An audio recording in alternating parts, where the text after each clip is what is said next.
All right, good afternoon. Let's go ahead and get started. This is Bonnie McFarland, and welcome to our state and federal directors meeting for March 12th.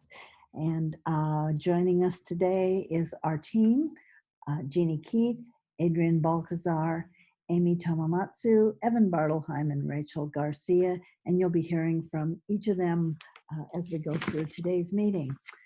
As usual, we have a long agenda, and just wanted to let you know that our materials as well as a recording of today's meeting will be posted.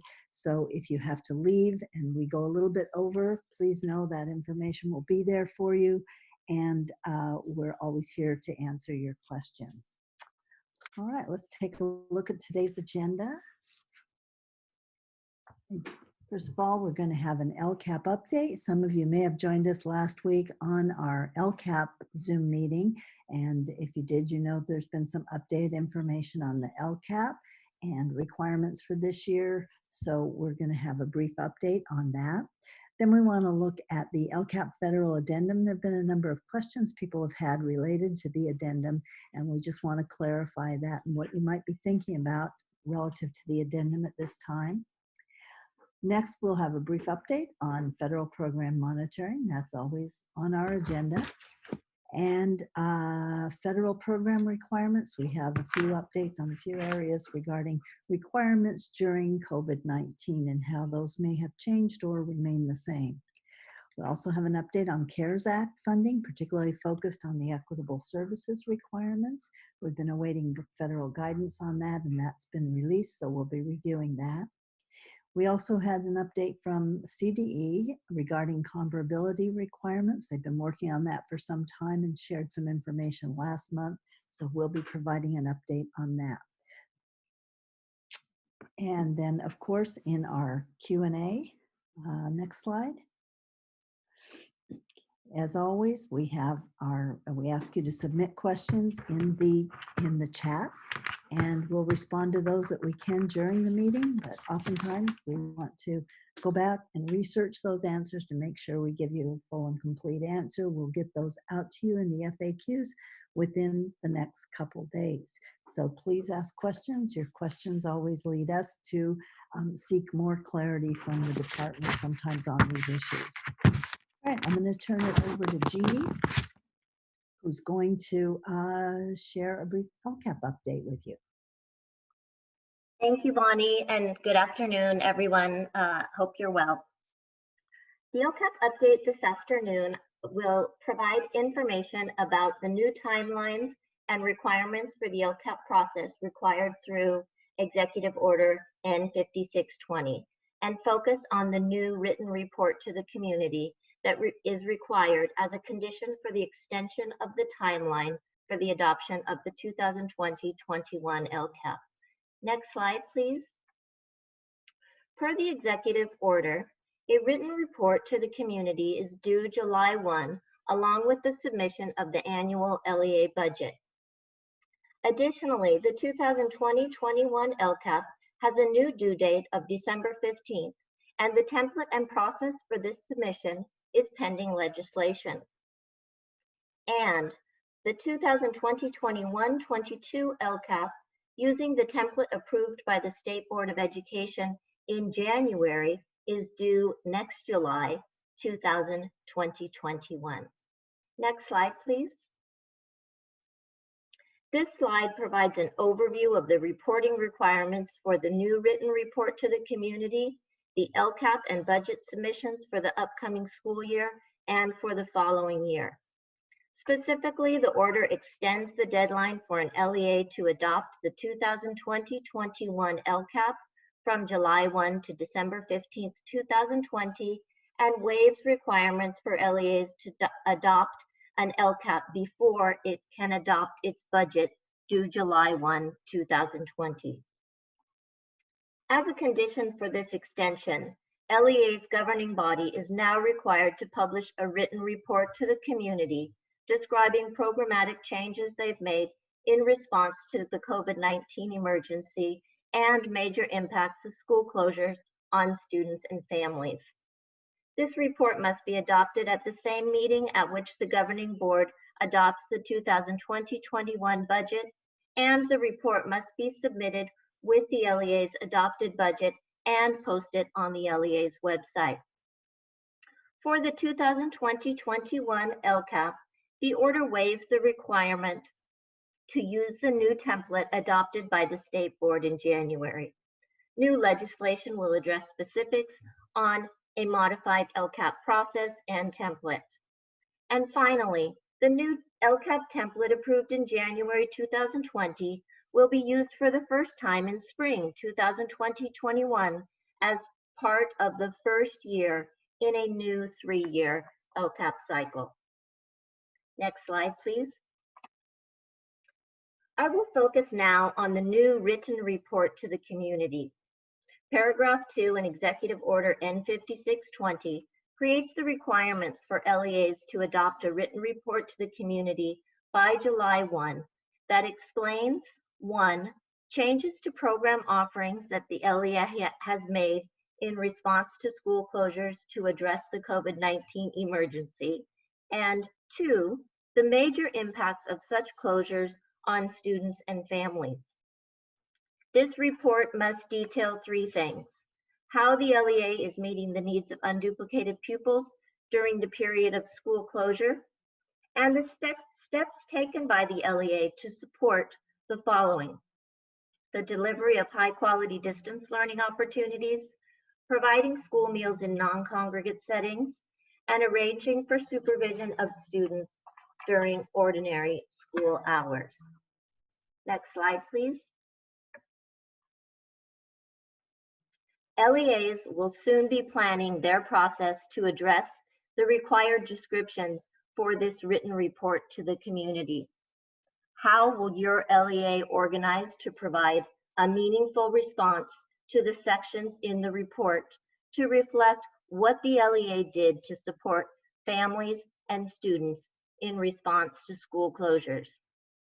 The table to the right contains the areas to be addressed in the report.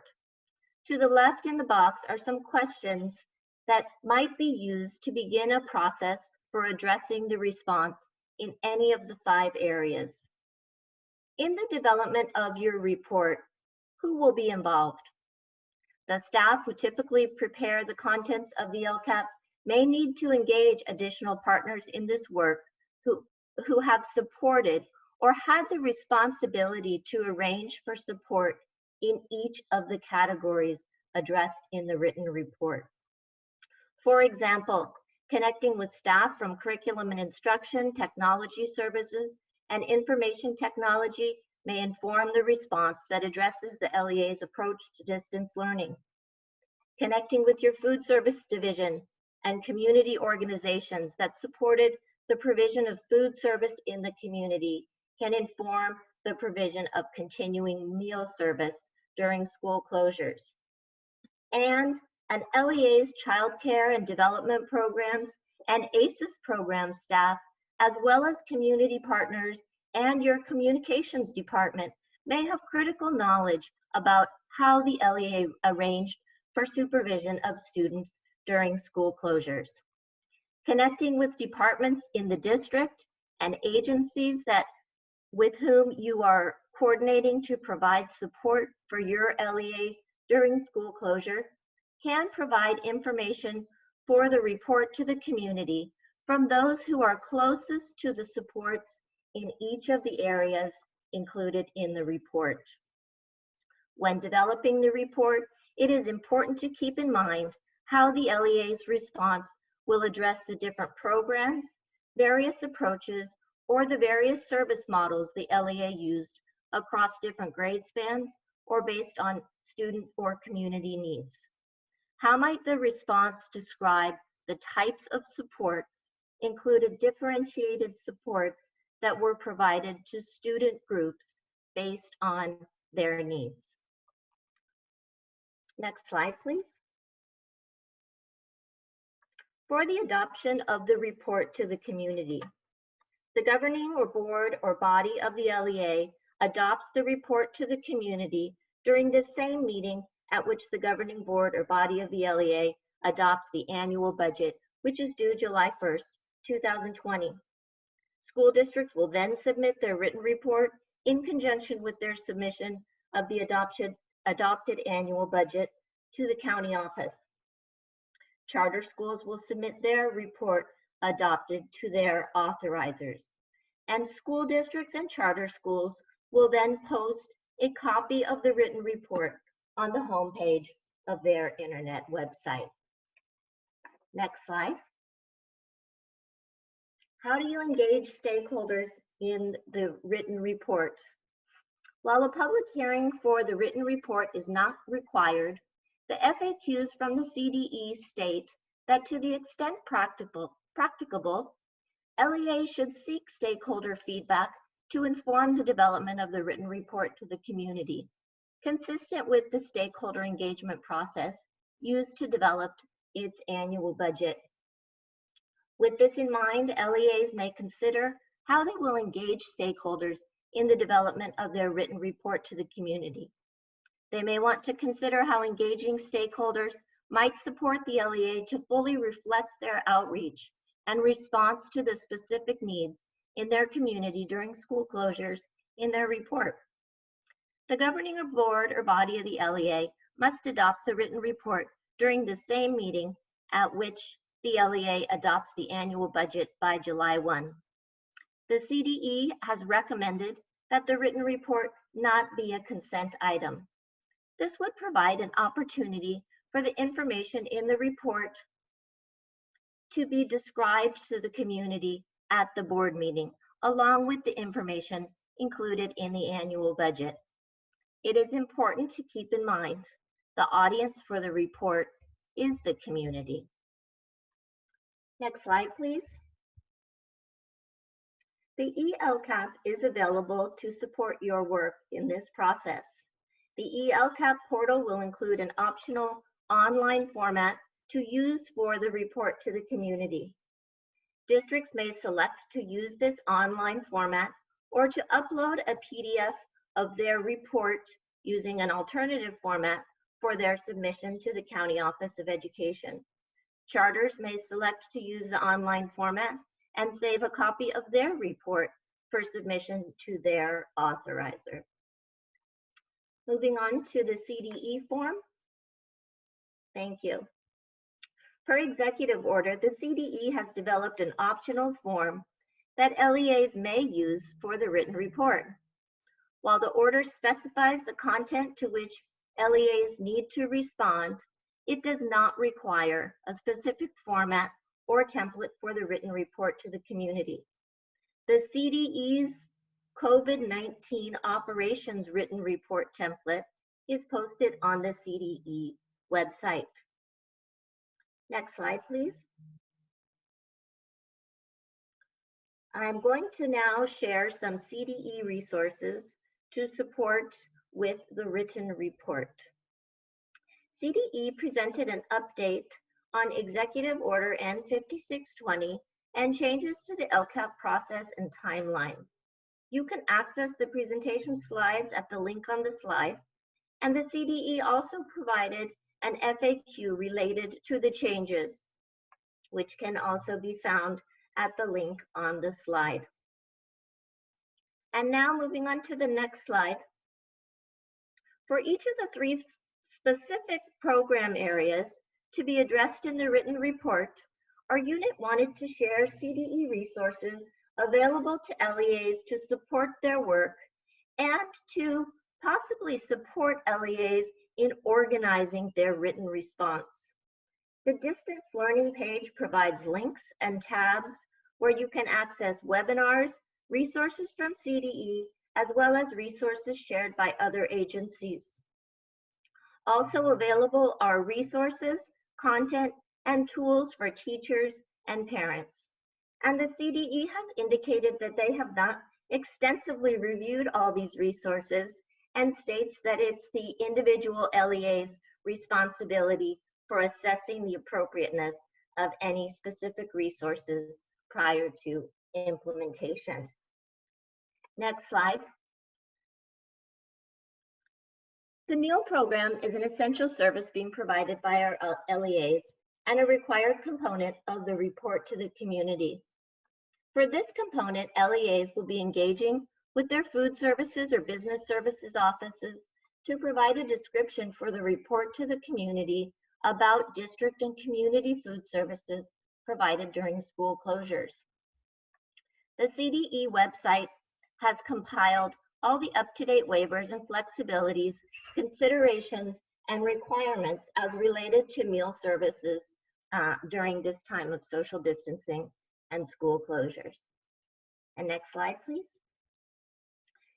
And for the guidance for childcare and supervision in the event of a school closures, CDE provides multiple resources as guidance for LEAs to address the provision of childcare and student supervision at this time. This requirement is to ensure that children who would normally be supervised during the school day at school are not left unsupervised. LEAs can help to ensure the essential critical infrastructure workers can obtain necessary childcare to continue working to assist the state's response to COVID-19. The requirement is to arrange for, to the extent practicable, supervision of students during ordinary school hours. This is not necessarily a requirement for an LEA to provide the child care directly. This is further clarified by joint guidance provided by the Health and Human Services Agency, Labor and Workforce Development Agency, and the CDE that was issued to explain what LEAs can do to meet the requirements for addressing child care and student supervision during school closures, which can be found at the link included on the website. That particular document can be found under the CDE's Child Care and Student Supervision Resources on the CDE website.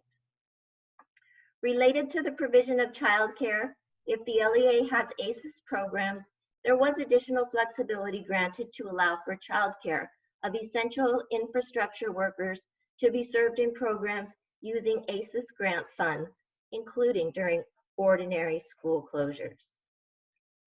These resources provided by the CDE may support your considerations for describing the steps the LEA took to address this requirement. And they may address how the districts developed a plan, partnered with local agencies, and informed parents of options, and served how the LEA served as a resource at this time. Next slide, please. Related to the public hearing for the adoption of the budget due July 1, the requirement to conduct a public hearing for the adoption of your local annual budget are still in effect and have not been waived. LEAs and charters can hold the annual public hearing regarding the budget at the same governing board meeting at which the budget is being adopted, or at a previous public meeting of the board. Next slide, please. And now the relationship of the July 20th budget adoption process and the LCAP. In conjunction with the extension of the timeline for the 2020-21 LCAP to this December, the Executive Order 5620 decouples and waives the LCAP adoption from the budgetary adoption requirements for the budget adopted by the governing board of a school district on or before July 1st, 2020. The following requirements are waived. Okay. The requirement for adopting an LCAP prior to adopting a budget, and that the budget include expenditures identified in the LCAP. Secondly, the requirement to disapprove the budget if the budget does not include expenditures necessary to implement the LCAP. And finally, the requirement to not approve a budget before the LCAP. These three pieces are waived with the extension. I know that was a lot of information for the LCAP update, and hope that you will put questions that you may have in the chat. And now I'm going to turn it over to Evan to address the LCAP federal addendum. Good afternoon, everybody. This is Evan Bartelheim, and I will revisit the LCAP federal addendum. I know we probably have talked a lot about this, and I think most people are pretty comfortable understanding that there's no expectation to turn in. But we have a lot of questions still getting emailed to us, and we do see questions in our webinars to the CDE. So we thought it was worth revisiting. So I was going to just dive in and talk a little bit more about this. Next slide, please. So first and foremost, if you've already submitted your federal addendum, most LEAs, if you've got an approved addendum, that's it. You're good to go for now. LEAs are not required to submit their LCAP federal addendum annually to CDE. As you might have heard Jeff Brashear say in one of the recent CDE webinars, after that initial approval of your federal addendum, the individual titles may need to be updated, but that's a local process. We'll talk about that in a second. Only LEAs that are seeking federal funding for the first time, including the addition of a new title such as Title IV, are required to submit board-approved federal addendum to the CDE, and that's using the CARS login. And LEAs with an approved addendum prior to that date, so any of you who are in, are remaining eligible for the 1920 Title 1, 2, 3, and 4 Part A funding. Next slide, please. However, there are times when LEAs do need to update, and we'll go into those in a little bit depth. LEAs are encouraged to review and update the LCAP federal addendum annually along with their LCAP, as it should be considered part of a yearly strategic plan. Any significant changes to plans within the federal addendum would be recorded locally and then approved by your local Board of Education, or if you're a charter school, by your board of directors. There are some likely reasons you would need to update, and we'll go into a little more detail in just a moment. One would be the educator equity, which has changed. That's part of Title I, and I'll go into depth in that in just a second. Your Title III, which is part of FBM, the evidence for the Title III EL instrument includes evidence that you've annually updated your Title III plan. Then any use of transferability, any use of the flexibility that's currently allowed, that's just, and we'll talk a little bit about the timing, but you're not required, just to make clear, you're not required to amend any previously approved addendum to reflect changes required by the school closures in 1920. You really just need to reflect the changes in your plans moving forward. Next slide, please. So as an example of an area of which the expectation is you should regularly consider this, the educator equity addenda within the overall addendum. This is where just LEAs are asked to describe how they will identify and address any disparities that result in the low income and minority students being taught at higher rates than other students by ineffective, inexperienced, or out-of-field teachers. A significant change occurred in November when the State Board of Education updated the definitions of ineffective and out-of-field teachers. And actually I was going to upload the page of definitions, but it's only available at this link, so you'll have to go there to see them. But within the definition of ineffective teacher, now there are some additions. Now included are provisional internship permits, short-term staff permits, variable term waivers, substitute permits, or teaching permits for statutory leave. So any of those now would constitute an ineffective teacher. Similarly, out-of-field teacher was updated. You previously had just the general ed limited assignment permit, the GLAP, and the special education limited assignment permit, the CLAP. They've added to the out-of-field teacher definition short-term waivers, emergency English learner or bilingual authorization permits, and use of the local assignment options. So by definition, since this has all been updated, the expectation would be that you would look at the new data that's generated from this and compare to your students to see, how and address how you will plan to address any inequities that have arisen. In addition, teachers defined as inexperienced, which is 2 years or less, those will change annually.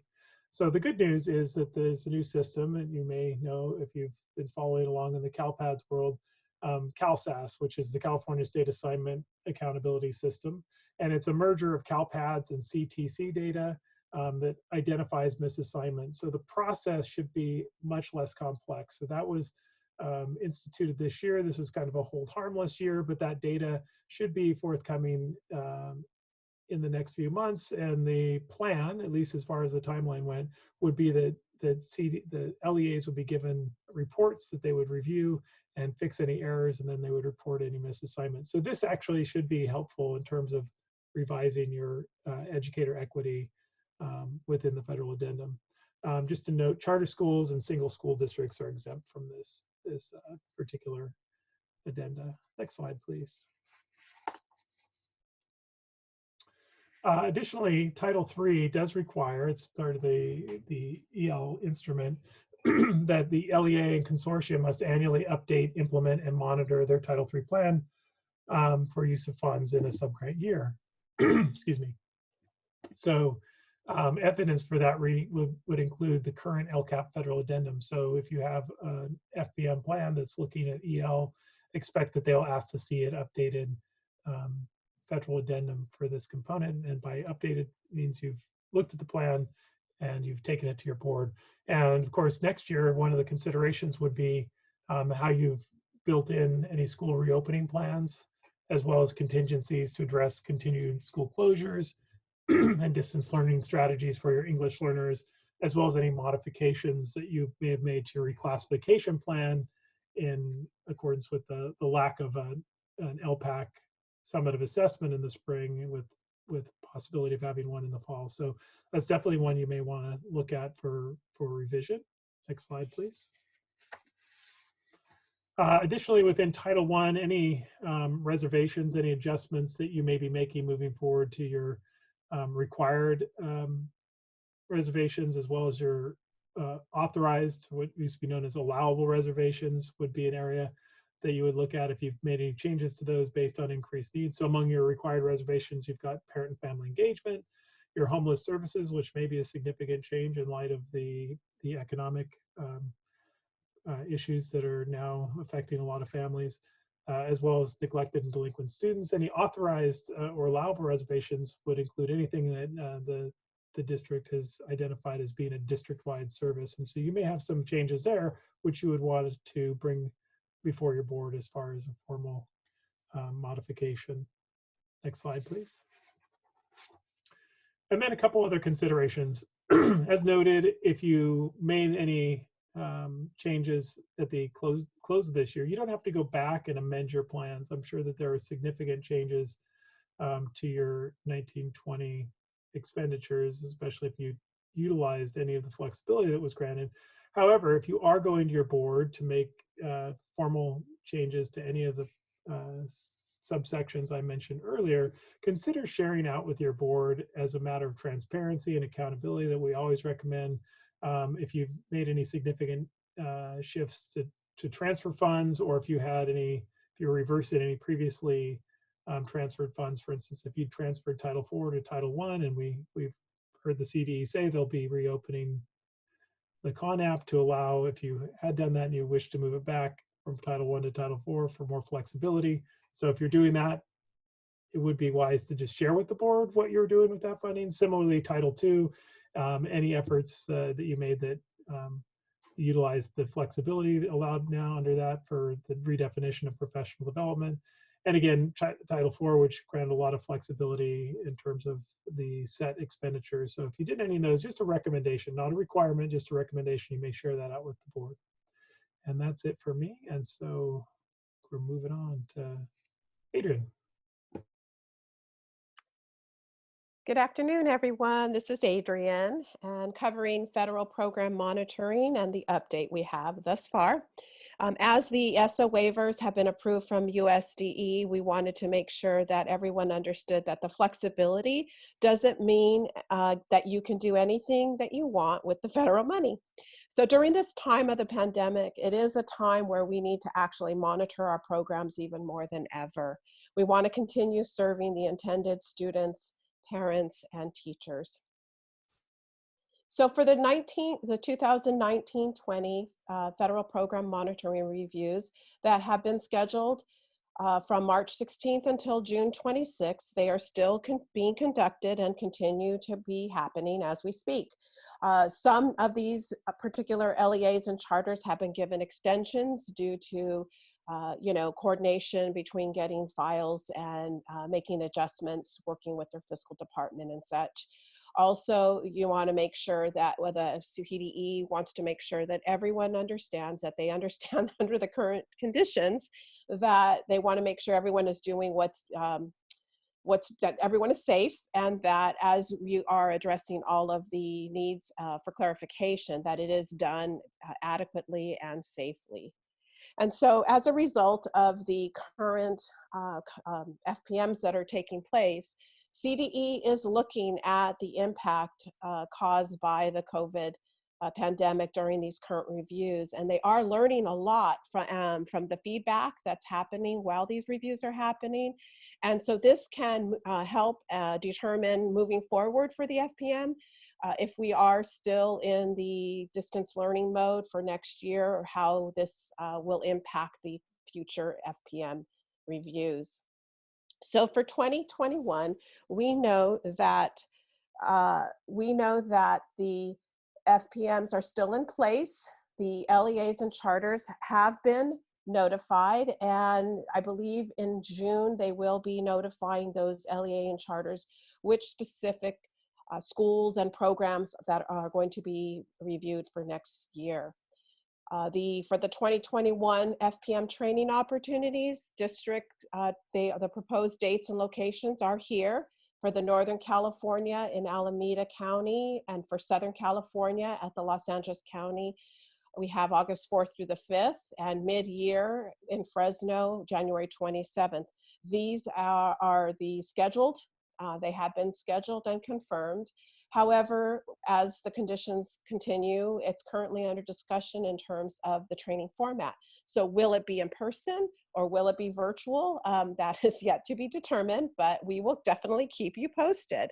So again, we just want to, let you know that we're here to support you, whether it's this year, next year, or especially for all people, as the new disaster instrument will be coming out in June for everyone. So there will be, necessary additional requirements. So thank you. And I think now we move on to Bonnie. Thank you, Adrienne.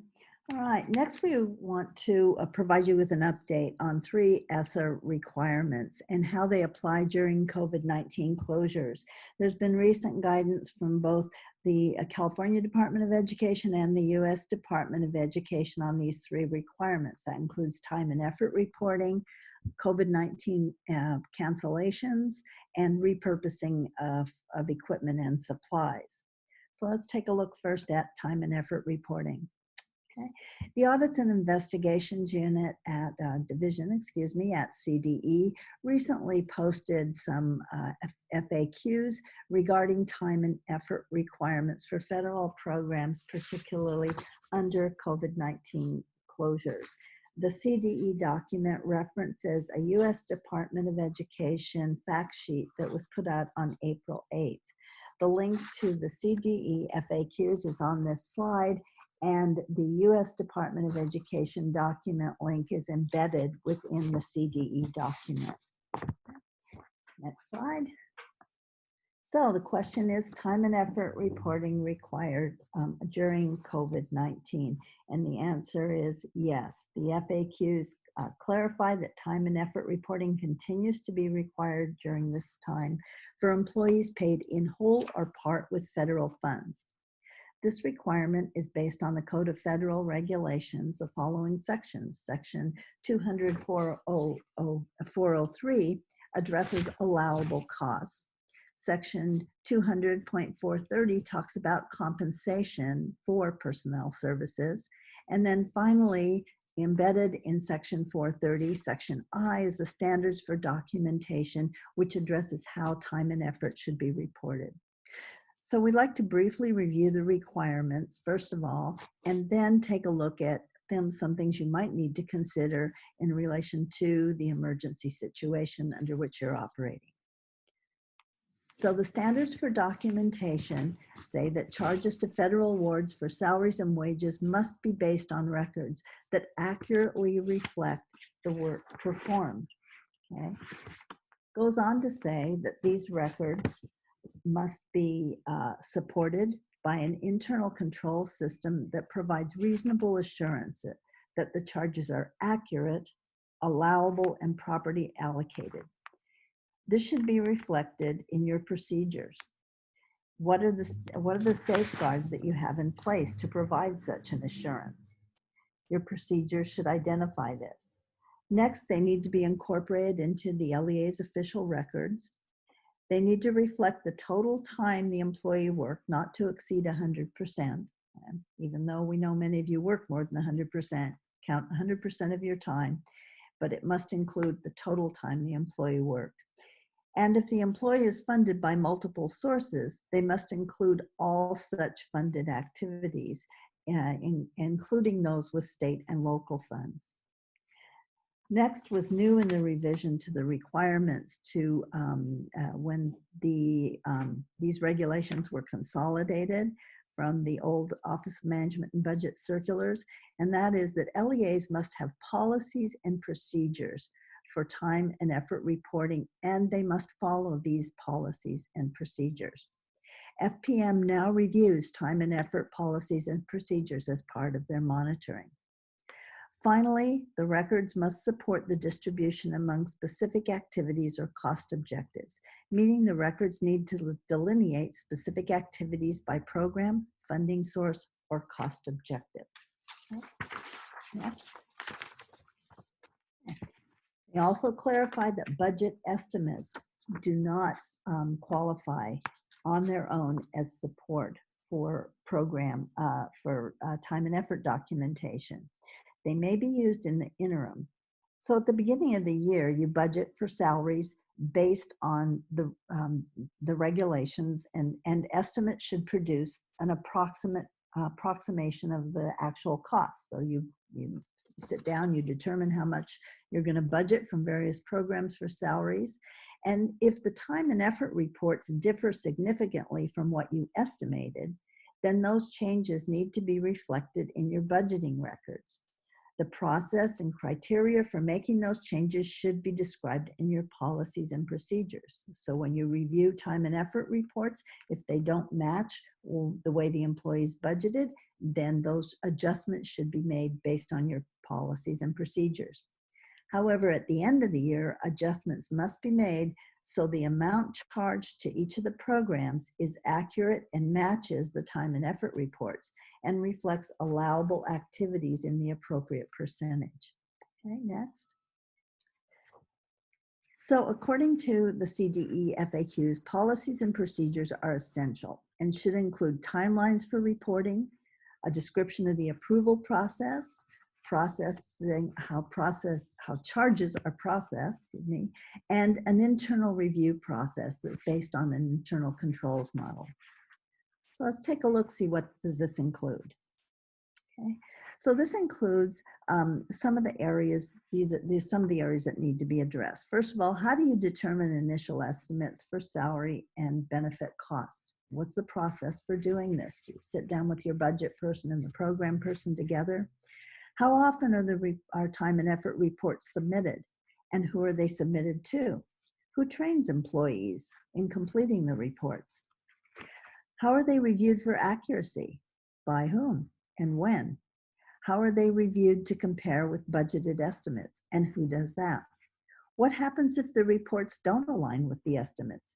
How and by whom are final reconciliations made?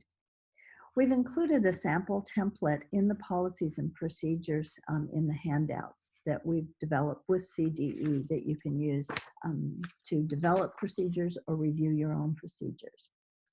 So now let's look at some of the considerations for reporting and your policies and procedures during COVID-19 closures. So some things you need to consider at this time are Is there anything new or modified that needs to happen with your procedures? Are they working, or are there just some things that aren't a good match for this time? If so, should you revise them, or should you add something to your current procedures? Do you have staff that are working at home? Are they able to do their job from home? If so, how will they submit reports? And who's reviewing those reports during this time? How are you ensuring accuracy of what's reported? And have employees' job duties changed? And if so, what's being done to reflect that?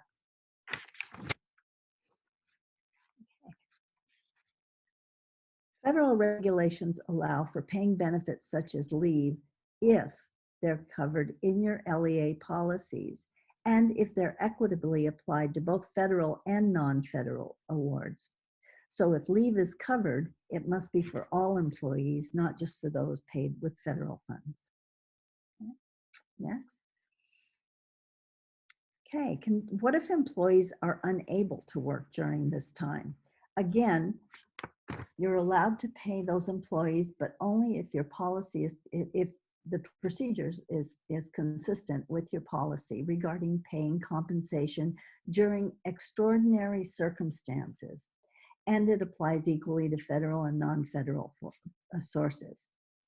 Also, employees cannot be paid for doing other work at the same time. So if there's other work that they're doing, you can't reimburse them for that work and also pay them for a leave. The U.S. Department of Education fact sheet states that if an LEA doesn't have such a policy, they can amend their current policy to include emergency contingencies and put those in place. Our sample policy currently doesn't have this language included. However, we'll be looking at appropriate language and updating it to include that. All right. Next area that was addressed by the department was paying for activities that have been canceled. And we shared this at a previous meeting, but the U.S. Department of Education fact sheet that was released recently provides some additional guidance. As we noted previously, Office of Management and Budget provided guidance that LEAs could use federal funds to pay for costs related to cancellation of meetings or conferences due to COVID-19. The U.S. Department of Education provided additional guidance as to the conditions under which this is allowable. First, they indicate the cost must have been one that was chargeable to the grant at the time it was booked. So was it an allowable expenditure? Next, the cost must meet the federal cost principle requirements of being reasonable, necessary, and incurred to carry out an allowable grant activity. The LEA must also make an attempt to recover any non-refundable costs. Finally, the LEA must maintain records and documentation to substantiate the cancellation due to the COVID closures. They should also maintain documentation of their attempts to recover non-refundable fees. The last area that was addressed by USDE fact sheet was temporary repurposing. This came out in an April 19th fact sheet, and it addressed repurposing of equipment and supplies to meet the general needs of student population during COVID-19. The memo indicates that equipment and supplies purchased with federal funds may be temporarily repurposed during this time for educational, general educational use. In the next slide, we'll look at the requirements for repurposing. The following requirements apply if equipment or supplies are going to be repurposed. First of all, they must be marked with identifying information. So this should be done already. What's the funding source and the date of purchase. Then you must maintain an inventory of equipment and supplies that are being repurposed to ensure that they're returned appropriately. The description should include a description of the equipment and supplies that are repurposed, the source of the federal program from which they were purchased, where the items are going to be assigned during this emergency period, and the date on which those equipment and non-consumable supplies are returned for federal program purposes. The fact sheet indicates these have to be maintained for a minimum of 3 years. We always recommend 5 because the federal audit can go back 2 additional years. All right. Other conditions include equipment or non-consumable supplies that are lost or damaged must be replaced with non-federal funds. So if anything happens to those, non-federal funds have to replace them and make the federal program whole. Also, this does not allow LEAs to purchase new equipment or supplies for purposes not aligned with allowable program activities. This only applies to previously purchased equipment and supplies. And LEAs should not assume that there'll be additional funds to replace repurposed equipment. This should be a temporary repurposing and it returns to the program. The U.S. Department has indicated that they expect to be doing some follow-up work and they will be collecting data on these repurposing of equipment and supplies. Thus, it's important to maintain documentation. All right, I'm going to turn it over to Amy now to talk about some CARES Act funding. Before I do, I have to give a big apology out there. Is our face red? We sent out an email yesterday for you for a webinar. We were informed that the webinar would address the CARES Act Equitable Services requirements. It really did not. And our email got lost in cyberspace somewhere and went out just a few minutes before the actual webinar. But Amy's going to be covering actually more than was in the webinar. She's going to focus on equitable services requirements. And just if you did miss it, most of it was basic requirements you've heard before. So Amy, can you take them a little deeper? Yes, hello everyone. Next, we will present some information on the funding LEAs will receive as a result of the CARES Act and the requirements related to equitable services for non-public schools. The section of the CARES Act that allocates funding to K-12 schools is called the Education Stabilization Fund. Next slide. There are 2 programs within the Education Stabilization Fund, and both of them have a requirement for equitable services. The first is the Governor's Emergency Education Relief Fund, or sometimes referred to as the GEAR Fund. This is a fund that will be allocated to LEAs at the governor's discretion to those LEAs most greatly impacted by the COVID-19 emergency. This is found in Section 18002 of the CARES Act. The second fund is called the Elementary and Secondary School Relief Fund, or the ESSER Fund, in Section 18003 of the CARES Act. And this will be allocated to LEAs based on a proportion of the LEA's Title I Part A allocation. It has been estimated that each LEA will receive about 83% of their Title I Part A allocation in CARES funding. The funding does not have the same purpose or allowable uses as Title I, though. It's just being allocated to LEAs in that manner. Also on this slide, the CARES Act in Section 180076 define the meaning of a qualifying non-public school. The non-public school must be accredited, licensed, or otherwise operate in accordance with state law, and must have been in existence prior to the start of the emergency, which has been determined to be the date of March 13th, 2020. Section 18007 Part 8 also ties the definitions to ESEA Section 8101, which specifies that non-public schools must also be nonprofit. The federal guidance further clarified that eligible schools must be nonprofit, non-public schools. Next slide. Now let's review the equitable services requirement, the language contained within the CARES Act itself. This is found in Section 18005. In general, an LEA receiving funds under Section 18002, which is the GEAR Fund, and under Section 18003, which is the ESSER Fund, shall provide equitable services in the same manner as provided under Section 1117 of ESEA. I didn't put up information on Section 1117, but that is the section which describes the participation of children enrolled in private schools, where Part A is about the general requirements that services remain secular, neutral, non-ideological, that they provide for equity of benefits as the same as received by public school children, talks about expenditures, provision of services. Section B 21117 is a section that contains the consultation requirements. C explains the allocation for equitable services. D maintains public controller funds, and E explains the standards for a bypass. So ESCA section 1117 is that part of the law. Next slide, please. Knowing that CARES Act includes the equitable services requirement, we are aware that there are many questions about the actions LEAs and private schools needed to take for this requirement. The U.S. Department of Education, which I will now refer to as ED, then released a guidance document on April 30th, 2020. We thought it would be a good opportunity here to revisit the difference between law and guidance, because there have been questions around the statement in the law, quote, in the same manner as section 1117.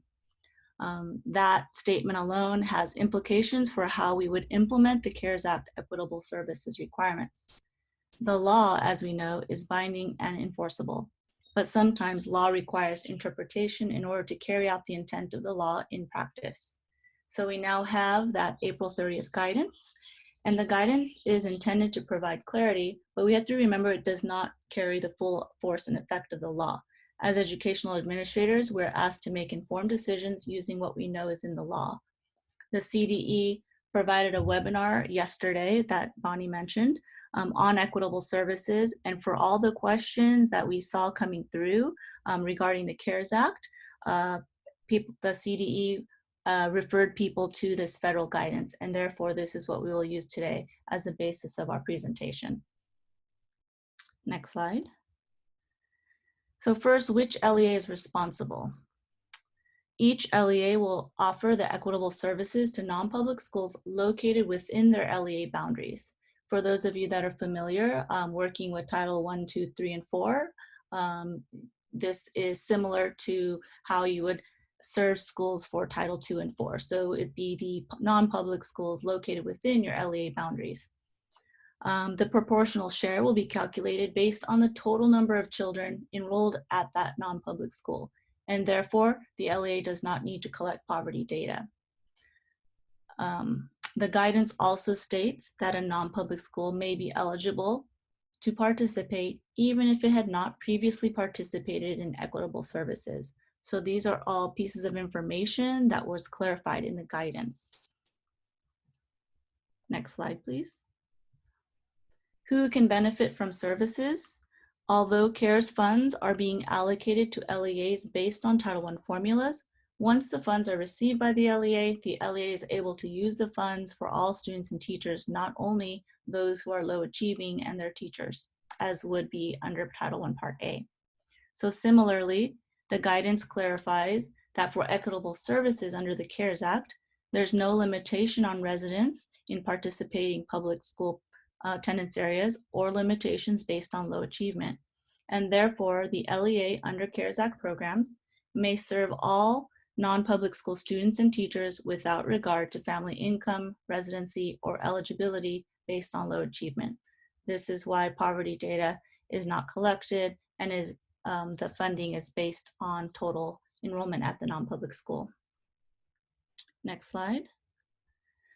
Section 18005A of the CARES Act states that LEAs will provide equitable services, quote, in the same manner as provided under Section 1117 of the ESCA. This would be determined in consultation with representatives of the non-public schools. So in the guidance, the U.S. Department of Ed interprets how to apply the requirements of Section 1117 to the CARES Act programs. Ed has interpreted in the same manner in light of this significantly broader eligibility and uses of funds authorized under CARES Act as compared to Title I Part A, and they reasonably reconcile the differences. So these differences are here summarized in the table to show the areas that are similar and some that are a little bit different. All the areas shaded in green apply to the CARES Act. There's 3 areas on the slide that may differ pretty significantly from the Title I Equitable Services requirements, which are related first to the determination of the schools the LEA will serve and who will be served, and the third being the fiscal years for which funding will be obligated. The other components of Section 1117 are broad enough to apply across both Title I and CARES, such as those requirements that services remain secular, neutral, and non-ideological, that services are timely, and that there be a designated state ombudsman, and that the LEA maintain control of funds and title. Next slide. Continuing with the interpretation of in the same manner are the requirements for consultation, which are included in ESCA Section 1117B. The guidance is recommending that consultation between the LEA and non-public school officials occur remotely during this time of social distancing, but otherwise consultation topics remain in effect, and those are summarized here. Next slide, please. In the guidance, question number 10 lays out the process for determining the proportional share. The proportional share is determined prior to reserving funds or allowable expenditures such as administrative costs or district-wide expenditures. Using enrollment data, the proportion of non-public school students is calculated, and the proportional share will be calculated separately for each of the 2 funds, the GER and the ESSER, the GEAR and the ESSER. Using the amounts for participating non-public schools, and then after reserving reasonable and necessary funds for administering the equitable services, the amount will then be divided to obtain a per pupil amount. Next slide. Related to the use of CARES Act funds in the provision of equitable services, the guidance clarifies that there are 2 areas that would typically apply and are that don't apply to CARES Act. So first, there's a requirement for supplement, not supplant, and this doesn't apply here for CARES Act funding, largely due to the fact that the allowable uses of CARES Act funds are much broader than Title I. Second, there's the requirement that programs don't benefit the entire private school, and so that doesn't apply. The guidance provides an example where the purchase of supplies to sanitize and clean the private school facility would seem to benefit the entire school, but it is an authorized use of CARES Act funds. And so although the range of allowable activities is broad, the public control of funds and title still remains there in the law.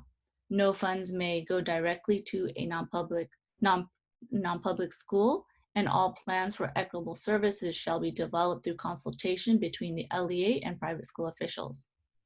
The allowable activities for CARES funds for both LEAs and non-public schools are found in Section 18003D of the CARES Act. And when you look at the Act, you'll find that there is a list of 12 allowable uses of funds. And to conclude this section, I want to also mention that it is anticipated that the CDE will release information regarding the application and reporting process for LEAs in the future, perhaps within the next month. Still no date has been promised, so additional information is forthcoming.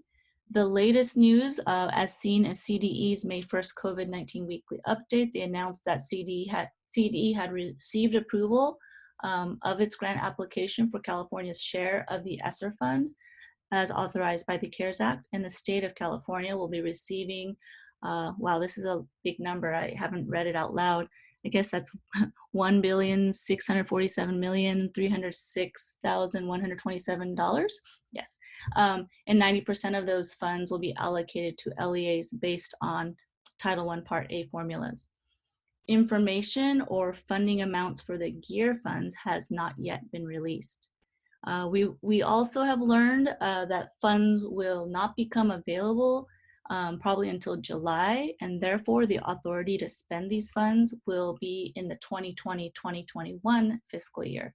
And so as we await further information regarding the application and reporting process for ESSER funds, Consultation will likely need to begin by focusing first on the needs of the non-public schools and proposed equitable services, using the proportional share calculated from the LEA's anticipated ESSER fund allocation, which has been stated would be approximately 83% of your Title I Part A allocation. So that would be what can get us started this spring. Thank you. Oh, GEAR funds is the governor's discretionary fund, which will be allocated based to areas that were most impacted by COVID-19 emergency, and that we have not yet received information about the funds being, how to estimate those funds. Okay, thank you. And I know there were some questions coming through, but we will definitely respond to those within our follow-up. Thank you very much. Good afternoon, everyone. This is Rachel. I will be sharing information with you on Title I, Part A, Comparability of Services. Next slide, please. Demonstrating comparability of services is a prerequisite for receiving Title I, Part A funds. Comparability calculations must be completed annually and in a timely manner to ensure that all schools are in a comparable position, to allow the LEA to make necessary adjustments with the least amount of disruption, and to avoid the loss of Title I Part A funding. Next slide, please. To meet comparability requirements, LEAs must file a written assurance that it has established and implemented an LEA-wide salary schedule, a policy to ensure equivalence among schools in teachers, administrators, and other staff, and a policy to ensure equivalence among schools in the provision of curriculum materials and instructional supplies. LEAs assure compliance with these assurances through completion and the submission of the Certification of Assurances form in the Spring CONAP.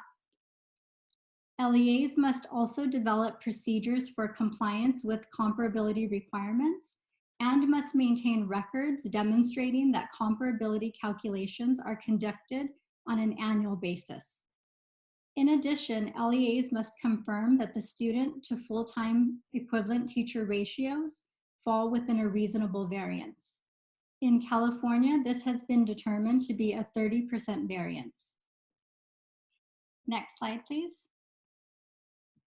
LEAs must use student enrollment to full-time equivalent teacher ratios to determine whether schools are comparable in one of two ways, either by comparing all schools within the LEA as a whole, or by comparing all schools within the LEA by each grade span group, so elementary, middle, or high school grade span group. As previously noted, the student to full-time equivalent teacher ratios must fall within a 30% variance. Next slide, please. Again, LEAs receiving Title I funds are required to complete comparability calculations each year. And the CDE has developed student to full-time equivalent teacher ratio calculation forms to assist LEAs with this process and to provide LEAs with immediate information on whether or not a school meets comparability. The updated instructions and calculation forms, as well as other information and resources related to comparability, can be accessed on the CDE website at the link provided on the slide. Next slide. The calculation forms that CDE has created for determining comparability are in Excel format, and they are based on the option that the LEA selects for determining comparability. So either LEA-wide or grade span group. And so this is a sample form for calculating comparability based on LEA-wide. If you choose to calculate comparability by grade span group, then you would use the grade span group form for each grade span group within your LEA. So looking at this sample CDE form, at the top of the form, you would enter the information, so the fiscal year, the LEA CDS code, and the LEA name. Then below that, you would enter the following information for each school. the school name, the school type, and within this form, there's a drop-down menu to select the school type, the grade span group code. So elementaries are group code 1, middle schools are group code 2, and high schools are group code 3. You would also enter the student enrollment and the total full-time equivalent teachers. You do not need to enter anything in the last two columns for the student to teacher ratio and the column stating is the school comparable. These fields will be automatically calculated based on the student enrollment and full-time equivalent teacher ratio teacher information that is entered.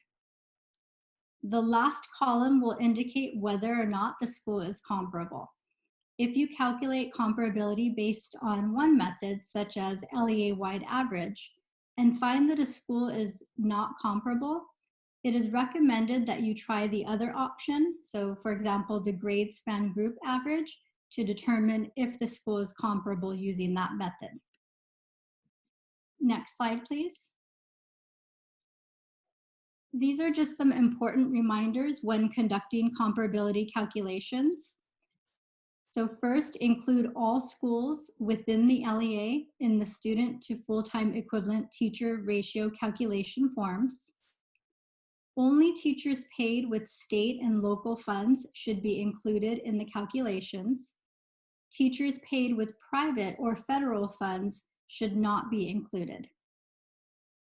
Another important reminder is that student enrollment data and full-time equivalent teacher data must be captured on the same date for every school within the LEA. And so you want to be sure to maintain documentation that this data is captured on the same date. LEAs must make adjustments in schools that are not comparable. So if after trying both options to calculate comparability, so LEA-wide average and grade span group average, a school is still not comparable, then the LEA will need to make adjustments to meet comparability requirements. Next slide, please. The following are exclusions when determining comparability.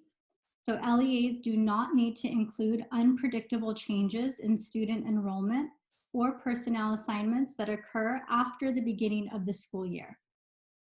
LEAs may also exclude schools that have 200 or fewer students from comparability calculations. If there is only one school for each grade span, or one school within one or more grade spans within the LEA, then the comparability requirement does not apply. And LEAs may also exclude state or local funds expended for language instruction programs and the excess cost of providing services to students with disabilities. Next slide, please. There are also several school types that are exempt from meeting Title I comparability requirements. And so these include alternative schools of choice, continuation high schools, county community schools, district community day schools, juvenile court schools, opportunity schools, public special education schools, and youth authority schools. Next slide, please. It's also important for LEAs to establish a timeline to determine comparability. Early determination of comparability allows the LEA to make adjustments with the least amount of disruption. And it is recommended that LEAs complete calculations demonstrating comparability of services and make any necessary adjustments in staffing by October 31st of each year. The CDE has developed a sample timeline for determining comparability, and the timeline and information related to that can be accessed on their website at the link provided. Next slide. As mentioned, LEAs must develop procedures for compliance with comparability requirements. And so procedures should be in writing and should include the LEA's timeline for demonstrating comparability, the measure and process used to determine comparability, and how and when adjustments are made in schools that are not comparable. LEAs must maintain documentation to support the calculations, as well as any documentation demonstrating that adjustments were made to staffing to ensure comparability. It's also important to note that, previous slide. It's also important to note that comparability requirements are monitored through the FPM process. So specifically in the compensatory education instrument in item 12. And evidence requests for this item include the current completed LEA comparability of services calculation forms with data, the LEA-wide salary schedule, the LEA's policy to ensure equivalence among schools in teachers, administrators, and other staff, and the LEA's policy to ensure equivalence among schools in the provision of curriculum materials and instructional supplies. So if you're scheduled for an FPM review, it will be important to ensure that the policies and procedures related to comparability are in place prior to the review. LEAs are required to maintain documentation for 3 years after completion of the activity for which funds were used. However, we always recommend maintaining documentation for 5 years. Next slide, please.